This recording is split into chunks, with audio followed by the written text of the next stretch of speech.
नमस्कार, मैं उप्रिया। आज है 4 जून। चले जानते हैं बिहार की 25 बड़ी खबरों को। बिहार में कोविड-19 प्रभावितों की संख्या में तेजी से हुआ इजाफा। बिहार में कोविड-19 प्रभावितों का आंकड़ा लगातार बढ़ता ही जा रहा है। बिहार स्वास्थ्य विभाग के द्वारा बीते दिन जारी किए गए सेकंड अपडेट तक 230 नए मरीजों की पुष्टि की गई थी, जिसके बाद बिहार में प्रभावितों की कुल संख्या 4326 हो गई है। पाए गए मामलों में प्रभावित जिलों की बात करें तो शिवहर में 4, कैमूर में 9, भागलपुर में 10, समस्तीपुर में 11, सीतामढ़ी में 14, बक्सर में 4, मधेपुरा में 2, मुजफ्फरपुर में 6, सहरसा में 6, बेगूसराय में 2, दरभंगा में 11, अररिया में 4, सारण में 7, खगड़िया में 85, सिवान में 2, नवादा में 4, गोपालगंज में 2, पटना में 2, कटिहार में 6, जमुई में 1, शेखपुरा में 3, लखीसराय में 5, ईस्ट चंपारण में 3, किशनगंज में 1, भोजपुर में 4, वैशाली में 1, जहानाबाद में 3, रोहतास में 2, अरवल में 3, गया में 4, वेस्ट चंपारण में 8 मामले सामने आए हैं। बिहार में अब तक कोविड-19 से ठीक हुए 2025 मरीज। बिहार में कोविड-19 के मामले लगातार बढ़ते जा रहे, वहीं अब तक कुल मिलाकर 84,769 सैंपल की जांच की जा चुकी है, जिसमें से अब तक 2025 मरीजों के ठीक होने की खबर आई है। वहीं कोविड-19 की वजह से बीते दिन बिहार में एक और व्यक्ति की जान चली गई है, जिसके बाद जान गंवाने वालों का आंकड़ा 26 पर पहुंच गया है। इसके साथ ही अब तक बिहार में 4000 से ज्यादा मामले पॉजिटिव पाए गए हैं, जिसकी पुष्टि स्वास्थ्य विभाग की तरफ से बीते दिन शाम 4 बजे तक के अपडेट में की गई है। मुख्यमंत्री नीतीश कुमार ने जॉर्ज फर्नांडिस की प्रतिमा का किया अनावरण। पूर्व केंद्रीय मंत्री और प्रमुख समाजवादी नेता जॉर्ज फर्नांडिस के जन्मदिन पर मुख्यमंत्री नीतीश कुमार ने बीते दिन मुजफ्फरपुर के सिटी पार्क में जॉर्ज फर्नांडिस की प्रतिमा का अनावरण किया है, जहां पर मुख्यमंत्री नीतीश कुमार वीडियो कॉन्फ्रेंसिंग के जरिए इस कार्यक्रम का हिस्सा बने। सिर्फ मुख्यमंत्री नीतीश कुमार ही नहीं, इस मौके पर स्थानीय सांसद अजय निषाद, विधान पार्षद दिनेश प्रसाद सिंह भी मौजूद थे। 19 जुलाई को होगा बीएड कॉलेज की प्रवेश परीक्षा का आयोजन। कोविड-19 के कारण कुछ समय के लिए स्थगित हो गई बीएड परीक्षा के आयोजन की नई तारीख की घोषणा कर दी गई है, जिसके परिणाम स्वरूप अब परीक्षा का आयोजन 19 जुलाई को कराया जाएगा। इस बार परीक्षा का संचालन ललित नारायण मिथिला यूनिवर्सिटी करेगा। इसके साथ ही बीएड प्रवेश परीक्षा पटना, आरा, छपरा, मधेपुरा, मुजफ्फरपुर, दरभंगा समेत कई जिलों में आयोजित की जाएगी, जहाँ पर सोशल डिस्टेंसिंग के नियमों का पालन करते हुए इस परीक्षा का आयोजन करवाया जाएगा। वहीं प्रवेश परीक्षा 2 पालियों में ली जाएगी। पहली पाली सुबह 10 बजे से 12 बजे तक होगी, वहीं दूसरी दोपहर 2 बजे से 5 बजे के बीच में ली जाएगी। बिहार वापस लौटे श्रमिकों के घर वालों को मिलेगी शिक्षा। कोविड-19 के बढ़ते प्रभाव के कारण दूसरे राज्यों से वापस लौटे प्रवासी श्रमिकों के घर में पढ़ने वाले सभी छात्रों को अब बिहार सरकार शिक्षा दिलवाने की सोच विचार कर रही है, जिसके तहत राज्य सरकार ने प्रवासी श्रमिकों के छात्रों को नामांकन करवाने की योजना बनाई है, जिसके परिणाम स्वरूप दिल्ली, गुजरात, महाराष्ट्र समेत अन्य राज्यों से आए सभी छात्रों का सर्वे करवाया जाएगा और सूची तैयार करके सभी बीईओ व शिक्षा विभाग को भेजेंगे। इसके आधार पर नामांकन की प्रक्रिया आगे बढ़ाई जाएगी, जिसकी जानकारी प्राथमिक शिक्षा निदेशक डॉक्टर रंजीत कुमार सिंह ने दी है। बिहार के कुछ जिलों में बारिश के बढ़े आसार तो कुछ जिलों में बढ़ेगी गर्मी। बिहार के कुछ जिलों में बारिश होने की संभावना जताई गई है। भारतीय मौसम विभाग के पूर्वानुमान के अनुसार अरब सागर में कम दबाव के क्षेत्र के कारण चक्रवाती तूफान निसर्ग के प्रबल होने की आशंका जताई गई है, जिसकी वजह से बिहार के अरवल, जहानाबाद, सिवान, छपरा, बक्सर, भोजपुर, सीतामढ़ी और शहर में तेज आंधी के साथ बारिश होने की संभावना जताई गई है। वहीं 5 जून तक 28 जिलों में मौसम शुष्क रहेगा और तेजी से पारा चढ़ने का अनुमान जताया गया है। इस दौरान बिहार के कई जिलों में आसमान में बादल छाए रहेंगे तो कहीं कहीं गर्मी भी देखने को मिलेगी। कैमूर के युवक ने 1 मिनट में लोहे के 24 सरिया मोड़कर गिनीज बुक में दर्ज कराया नाम। बिहार के कैमूर जिले के एक युवक ने गिनीज बुक ऑफ वर्ल्ड में अपना नाम दर्ज करवाया है। बिहार के रहने वाले हैमर हेड मैन के नाम से मशहूर धर्मेंद्र ने सिर्फ 1 मिनट में लोहे के 24 सरिया को अपने सिर से मोड़ दिया है। धर्मेंद्र इससे पहले भी अपने सिर की मजबूती के लिए पूरे देश में विख्यात है और वह कच्चा नारियल और बेल को अपने सिर पर ऐसे तोड़ते हैं जैसे कोई टमाटर हो। इसीलिए धर्मेंद्र को कोई लोग हैमर हेड मैन के नाम से भी बुलाते हैं। इतना ही नहीं, अपना रिकॉर्ड बनाते हुए बीते दिन धर्मेंद्र त्रिपुरा में गिनीज बुक के प्रतिनिधि की मौजूदगी में विश्व रिकॉर्ड का ऑनलाइन फाइनल टच दे रहे कीर्तिमान बनाया है और 12 mm की 24 सरिया को अपने सिर पर रखकर हाथ से मोड़ दिया है।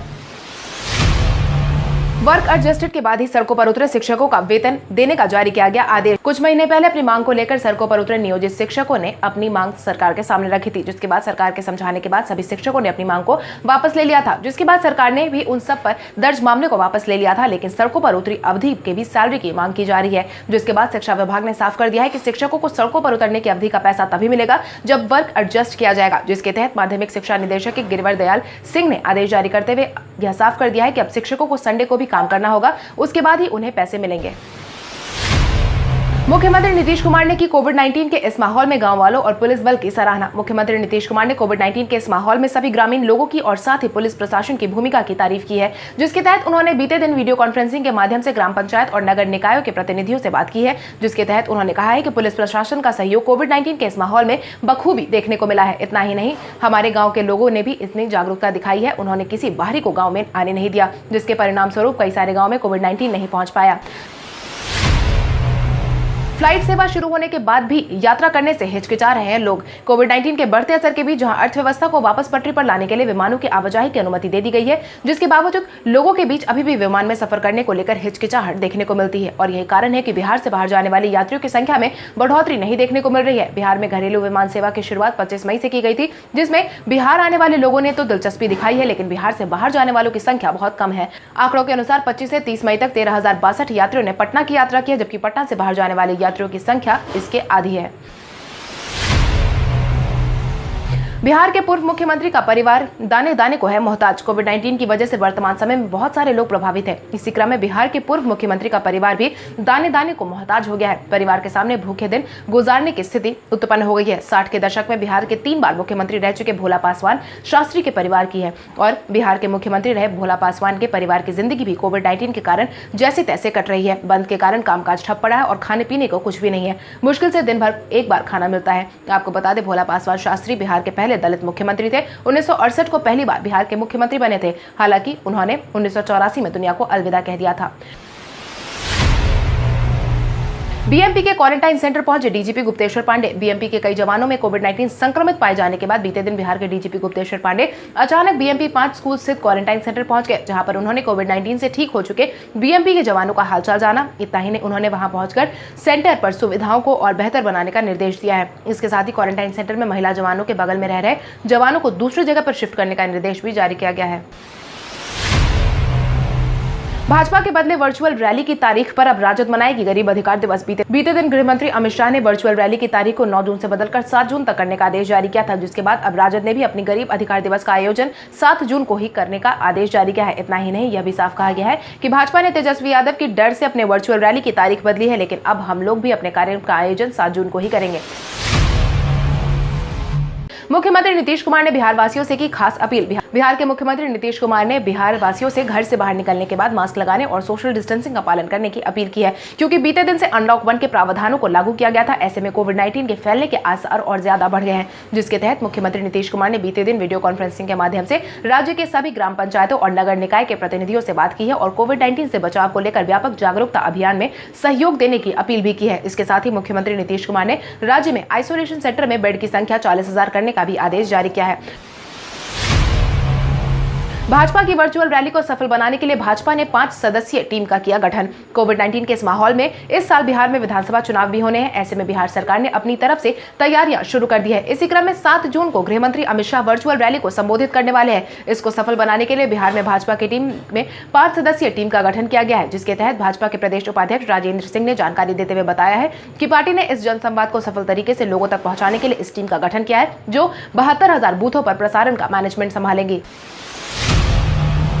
8 सूत्री मांग को लेकर सड़कों पर उतरे जीतन राम मांझी। अपने वादे के अनुसार बीते दिन हम प्रमुख जीतन राम मांझी ने 8 सूत्री मांगों को लेकर अपना विरोध दिखाया है, जिसके बाद जीतन राम मांझी ने बिहार के क्वारंटाइन सेंटर में फैले खराब व्यवस्था को लेकर सरकार पर तंज कसा है। साथ ही सरकार से मांग की है कि गरीबी रेखा के नीचे रहने वाले सभी लोगों के लिए जल्द से जल्द राशन कार्ड मुहैया करवाया जाए। वहीं बिहार में लॉ एंड ऑर्डर की स्थिति को सुधारने की भी मांग की गई है। हालांकि जीतन राम मांझी की मांग पर अभी सरकार की तरफ से किसी तरह की प्रक्रिया देखने को नहीं मिली है।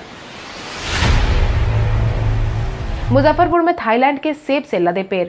लीची की नगरी के नाम से मशहूर मुजफ्फरपुर में अब थाईलैंड से आए वाटर एप्पल के फल भी पेड़ पर दिखाई देने लगे हैं। मुजफ्फरपुर के इस क्षेत्र में 3 पौधे लगाए गए थे, जिनमें फल आने शुरू हो गए। इन तीनों में लगे हुए फल के बेहतर आकार को देखकर निदेशक अनिल कुमार ने अपने प्रयोग को सफल बताते हुए वाटर एप्पल को यहाँ के वातावरण, जलवायु और मिट्टी में बेहतर उपज देने के अनुकूल बताया है। इसके साथ ही उन्होंने कहा है कि अगले महीने से इसके पौधे को अपने यहाँ लगाने के लिए आम किसानों को उपलब्ध कराया जाएगा, जिससे किसानों की आय में वृद्धि का अनुमान भी लगाया गया है।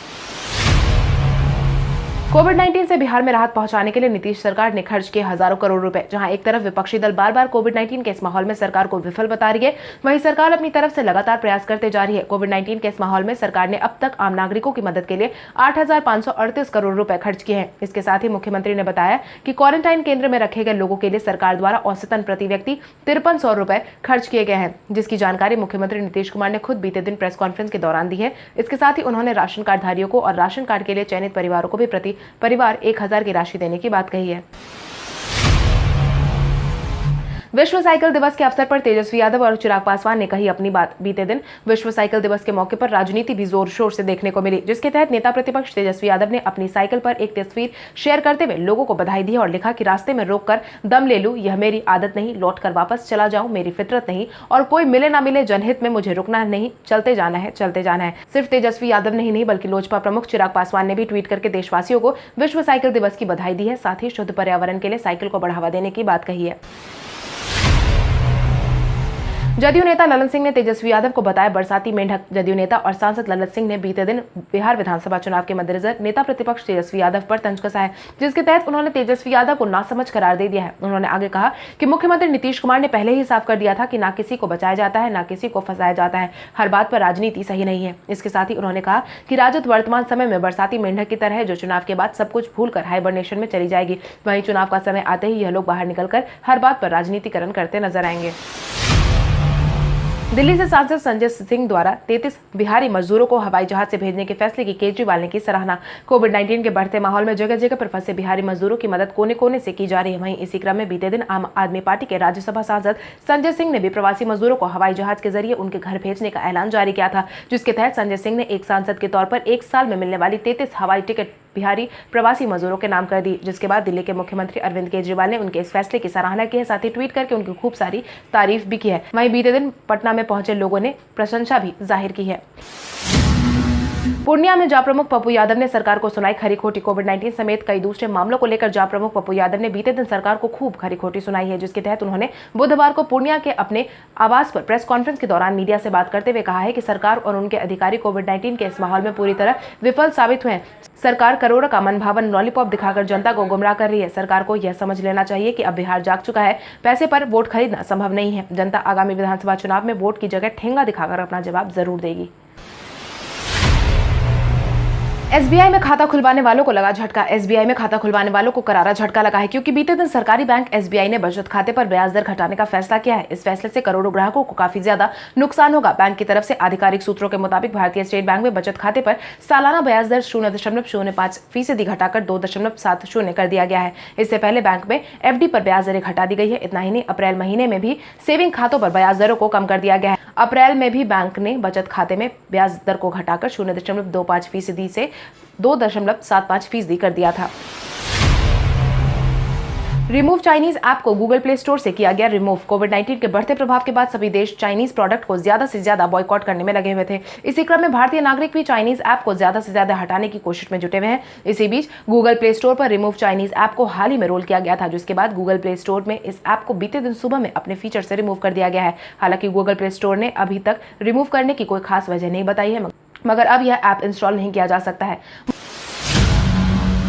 मोहम्मद शमी ने महेंद्र सिंह धोनी के साथ बिताई रात का किया खुलासा। कोविड-19 के इस माहौल में सभी क्रिकेटर मैदान से बाहर चल रहे। इसी क्रम में भारतीय टीम के गेंदबाज मोहम्मद शमी ने हाल ही में लाइव चैट के दौरान महेंद्र सिंह धोनी से जुड़ी कई सारी बातों का खुलासा किया है, जिसके तहत उन्होंने कहा है कि मेरे पास उनकी बहुत सी याद है। हम अभी सोचते हैं कि माही भाई आएंगे और खेलने में मजा आएगा। इसके साथ ही उन्होंने यह भी बताया कि धोनी हर किसी के साथ बैठना और डिनर करना पसंद करते थे। उनके साथ हमेशा 2-4 लोग होते थे और हम देर रात तक बात करते थे, और यही सब चीज है जो मुझे बहुत ज्यादा याद आती है।